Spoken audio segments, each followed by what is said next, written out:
May mga lalaking maingay, palaging may sinasabi, palaging may patunay, at may lalaking tahimik, hindi nagmamadali magsalita, hindi nag-aalok ng sarili, hindi rin umaalis agad. Ang nakapagtataka matapos ang lahat ng usapan, biro, at pagpapakitang gilas, madalas ang natitira sa isip ng babae, ay hindi yung pinakamaingay, kundi yung tahimik. Hindi dahil mysterious siya sa pelikula, hindi dahil may pa-alpha aura, kundi dahil may presensyang hindi humihingi ng pansin, pero kusa itong binibigyan. Sa video na ito, pag-uusapan natin ng malinaw at grounded kung bakit ang tahimik na lalaki, kapag tama ang loob at hindi insecure ang katahimikan, ay mas tumatagal sa isip ng babae kaysa sa lalaking laging may sinasabi. Hindi ito pampalakas ng ego, hindi rin ito diskarte. Ito ay pag-unawa sa tunay na dynamics ng attraction, respeto at memory. Huminga ka muna, makinig, at hayaang pumasok ang punto isa-isa. Rason 1. Ang katahimikan ay nagbibigay ng espasyo sa imaginasyon. Kapag masyadong maraming sinasabi ang isang lalaki, wala nang natitirang espasyo. Lahat ay naipaliwanag, lahat ay nailatag, lahat ay alam na. Pero ang isip ng tao, lalo na ng babae, ay hindi umiibig sa kompletong kwento. Mas naakit ito sa pagitan ng mga puwang. Ang tahimik na lalaki ay hindi nagbibigay ng buong larawan agad. Hindi dahil may tinatago, kundi dahil marunong siyang maghintay, at sa paghihintay na iyon, ang babae ang kusang nag-iisip. Bakit ganun siya? Ano kayang iniisip niya? Ano kaya ang kaya niyang gawin kapag seryoso na? Hindi ito laro ng mystery. Ito ay natural na psychological response. Kapag hindi ka nagbibigay ng sobrang impormasyon, ang isip ng kausap mo ang pupuno. At ang mga bagay na iniisip ng tao gamit ang sarili niyang imahinasyon, mas malakas ang kapit kaysa sa mga bagay na diretsong sinabi. Ang tahimik na lalaki ay parang pahinang hindi pa nababasa. At ang hindi pa nababasa, binabalikan. Rason 2. Ang katahimikan ay senyales ng emotional control. Maraming lalaki ang nagsasalita para lang punan ng kaba, para patunayan na interesting sila, para takpan ng insecurity. Ang tahimik na lalaki kapag buo ang loob ay kabaligtaran. Hindi siya nagmamadaling mag-react, hindi siya agad nasasaktan, hindi rin siya biglang umaangat o bumabagsak ang emosyon base sa reaksyon ng babae. At ramdam ito. Hindi man ito masabi ng babae ng diretso, pero nararamdaman niya kapag ang kausap niya ay emotionally grounded. Yung tipong kahit hindi mo siya purihin, buo pa rin siya. Kahit hindi mo siya pansinin agad, hindi siya nagiging needy. Sa stoic perspective, ang katahimikan ay hindi kawalan ng emosyon. Ito ay mastery sa emosyon. At ang lalaking may kontrol sa sarili ay lalaking pinagkakatiwalaan ng isip. Hindi siya exciting sa simula, pero ligtas siyang balik-balikan sa alaala. Rason 3. Mas malalim ang timbang ng bawat salita. Kapag bihira kang magsalita, nagiging mahalaga ang bawat sinasabi mo. Ang lalaking tahimik ay hindi basta nagbibiro para lang mapansin. Hindi rin siya basta nagsasalita para punan ang katahimikan. Kaya kapag nagsalita siya may bigat, may laman, may dahilan, at ito ang pumapasok sa isip ng babae. Hindi yung dami ng salita ang naaalala, kundi yung linya na tumama sa tamang oras. Yung payo na hindi hiniling pero kailangan, yung obserbasyong eksakto. Sa real-life dynamics, mas tumatatak ang lalaking marunong makinig bago magsalita. Dahil bihira iyon. At ang bihira natural na pinahahalagahan. Rason 4. Hindi siya naghahabol ng validation. Ang tahimik na lalaki ay hindi laging humihingi ng reaksyon. Hindi naghihintay ng papuri. Hindi rin nababahala kung hindi siya ang sentro ng atensyon. Ito ang tahimik na confidence. At sa psychology ng attraction, ang taong hindi naghahabol ng validation ay mas kaakit-akit kaysa sa taong desperadong gustong magustuhan. Hindi dahil mas pogi siya, hindi dahil mas mayaman, kundi dahil buo siya kahit walang external approval. Kapag nakita ito ng babae, kahit hindi niya agad maipaliwanag, may respeto na nabubuo. At ang respeto, mas matagal mawala kaysa sa kilig. Rason 5. Hindi siya predictable. Ang sobrang expressive na lalaki, madaling basahin, alam mo na agad kung ano ang susunod na sasabihin. Alam mo na agad kung ano ang mararamdaman niya. Ang tahimik na lalaki, hindi ganon. Hindi siya boring. Hindi rin siya chaotic. May balance. At ang balanse ang dahilan kung bakit siya naiisip kahit wala. Hindi mo alam kung kailan siya magsasalita. Hindi mo alam kung ano ang lalabas sa bibig niya, pero alam mong kapag nagsalita siya, may saysay.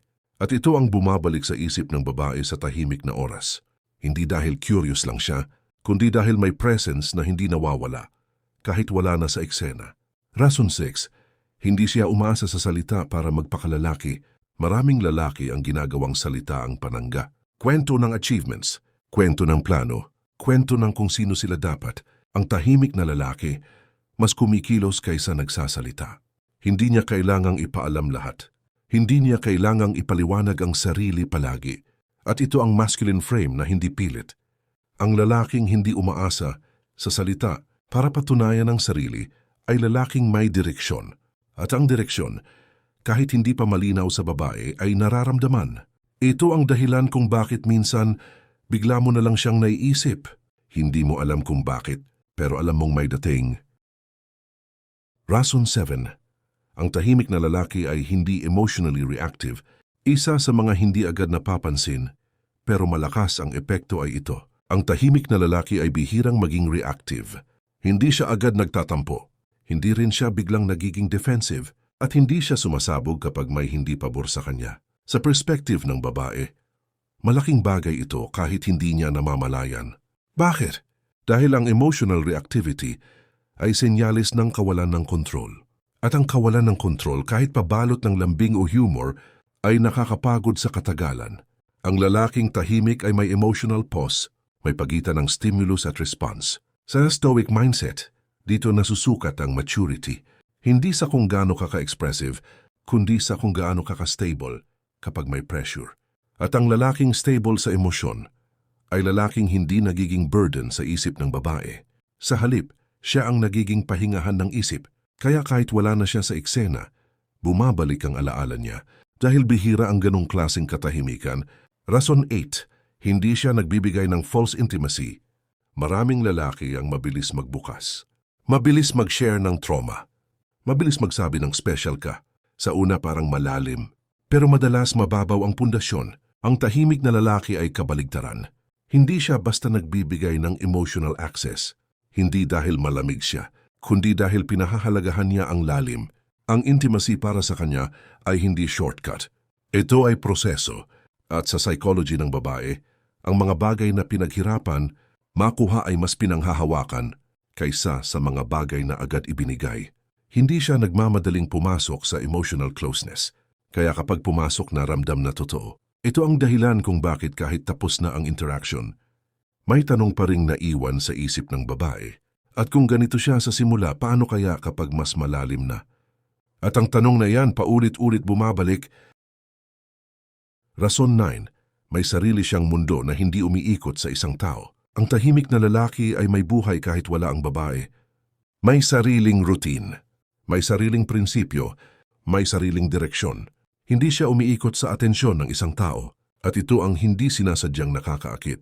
Kapag ramdam ng babae na ang lalaki ay may mundo na buo na bago pa siya dumating, automatic na nagbabago ang dynamics. Hindi na siya sentro. Nagiging bahagi na lang siya at sa totoong relasyon mas malusog iyon. Ang lalaking may sariling mundo ay hindi clingy. Hindi rin siya nawawala kapag hindi napansin. Kaya kahit hindi sila mag-usap araw-araw, ang presensya niya ay nananatili. Hindi dahil sa constant communication, kundi dahil sa consistency ng pagkatao.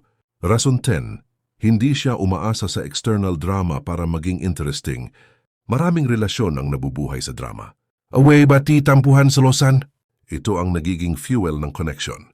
Ang tahimik na lalaki ay hindi umaasa dito. Hindi niya kailangang mag-create ng emotional chaos para lang may maramdaman ng babae. Hindi siya naglalaro ng selos. Hindi rin siya gumagamit ng withdrawal bilang manipulation. Ang interest na dala niya ay galing sa depth, hindi sa gulo. At ito ang dahilan kung bakit siya tumatagal sa isip. Dahil ang isip ng babae, kapag tahimik na ang emosyon, doon niya naaalala ang mga lalaking hindi siya pinagod. Hindi lahat ay naghahanap ng excitement. Marami ang naghahanap ng peace. At ang lalaking nagbibigay ng peace ay bihira. Rason 11. Ang katahimikan niya ay may paninindigan. Hindi lahat ng tahimik ay mahina at hindi lahat ng tahimik ay walang opinyon. Ang lalaking pinag-uusapan natin dito ay tahimik pero malinaw kung kailan siya magsasalita. At kapag nagsalita siya may paninindigan. Hindi siya sumasabay sa uso para lang magustuhan. Hindi rin siya basta bumabaliktad ng prinsipyo para lang hindi mawala ang babae. Sa mata ng babae, ito ay subconscious signal ng strength. Ang lalaking may paninindigan ay lalaking may spine. At ang lalaking may spine ay lalaking hindi natitinag ng emosyon ng iba. Kaya kahit hindi siya laging present, may respeto na nananatili. At ang respeto, kapag naitanim sa isip, mahirap burahin. Ang tahimik na lalaki ay hindi para sa lahat. At hindi rin lahat ng tahimik ay malalim. Pero kapag ang katahimikan ay galing sa buo, malinaw at disiplinadong loob, ito ay nagiging presensyang hindi kailangang ipagsigawan. Kung ikaw ay lalaking tahimik, tandaan mo ito. Hindi mo kailangang baguhin ang sarili mo para lang mapansin. Kailangan mo lang siguraduhin na ang katahimikan mo ay hindi takot kundi lakas. At kung ang content na ganito ay tumatama sa iyo, kung gusto mo ng mas malalim na pag-unawa sa masculinity, attraction, at self-mastery na hindi hype at hindi pilit, pwede kang mag-subscribe at manood ng susunod na video. Tahimik lang, pero malinaw ang direksyon.